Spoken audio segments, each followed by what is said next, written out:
Hi hello friends welcome back to our channel friends. మనకైతే తెలంగాణలో ఉన్న రైతులకైతే మంచి గుడ్ న్యూస్ అయితే చెప్పొచ్చు.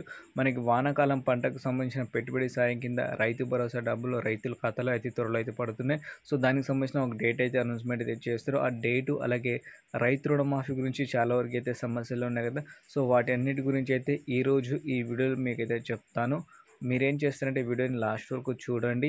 అలాగే మన ఛానల్ని మీరు ఫస్ట్ టైం కనుక చూస్తుంటే సబ్స్క్రైబ్ చేసి పక్కనే ఉన్న బెల్ ఐకాన్ని ఆల్లో పెట్టి ట్యాప్ అయితే చేయండి. ప్రతి ఒక్క రైతులు అయితే మన ఛానల్కి అయితే సపోర్ట్ చేయాలి కాబట్టి ప్రతి ఒక్కరు వీడియోని లైక్ చేయండి. అలాగే మన ఛానల్కి అయితే సబ్స్క్రైబ్ చేసుకోండి. ఇప్పుడైతే లేట్ చేయకుండా అయితే వీడియో అయితే స్టార్ట్ అయితే చేద్దాం. సో ముందుగా వచ్చేసి మనం అయితే రైతు రుణమాఫీ గురించి అయితే మాట్లాడుకుందాం.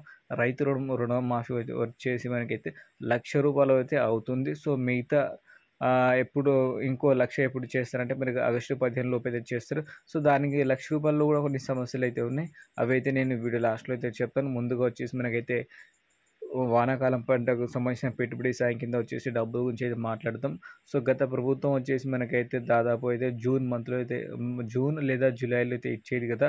సో ఈసారి కూడా కాంగ్రెస్ ప్రభుత్వం ఏం చేస్తుందంటే, గత ప్రభుత్వం మనకైతే 10,000 ఇచ్చింది. ఈసారి నుంచి 15,000 అయితే ఇస్తా అని చెప్పారు కదా కాంగ్రెస్ ప్రభుత్వం. సో మనకైతే రైతులకు వచ్చేసి 7,500 వచ్చేసి ఈ గురువారం రోజున ఎకరం భూమి వల్ల కూడా పడడం అయితే జరుగుతుంది.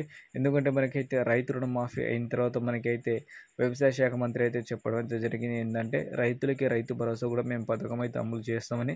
సో దాదాపు మనకైతే రైతు రుణమాఫీ ఆల్రెడీ పథకం స్టార్ట్ అయింది కాబట్టి రైతులకైతే రైతు భరోసా పథకం కింద వచ్చేసి ఈ శుక్రవారం రోజు నుంచి రైతుల ఖాతాలో రైతు భరోసా సంబంధించిన డబ్బులనేది పడడం అయితే జరుగుతుంది.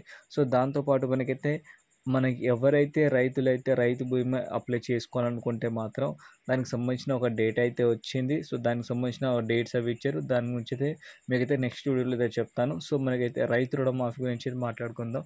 సో రైతు రుణమాఫీలో కూడా చాలా అంటే చాలా సమస్యలు అయితే ఉన్నాయి. సో చాలా వరకు అయితే అవ్వట్లేదు. దాదాపు అయితే మా మండలంలో కానీ మా విలేజెస్‌లో కానీ చాలా తక్కువ మందికి అయితే ఎలిజిబిలిటీ ఉన్నా సరే వాళ్ళకైతే రైతు రుణమాఫీ అయితే అవ్వలేదు. సో కొన్ని కారణాల వల్ల అయితే చేయడం లేదని చెప్తున్నారు. సో బ్యాంక్ చుట్టూ ఇటు అటు తిరుగుతున్నారు. సో పూర్తి ఇన్ఫర్మేషన్ అదైతే ఏమి లేదు. ఇలా మళ్ళీ దాన్ని అప్లై చేసుకోవాలి ఏందని. సో ఒకవేళ తెలియగానే మన ఛానల్ నేను అప్లోడ్ అయితే చేస్తాను ఇన్ఫర్మేషన్. సో మీరైతే మన ఛానల్‌కి అయితే సబ్స్క్రైబ్ చేసుకోండి. ఈ వీడియో నచ్చితే లైక్ చేయండి. అలాగే మన ఛానల్‌కి అయితే సబ్స్క్రైబ్ చేసుకోండి. So thank you for watching friends. జై హింద్.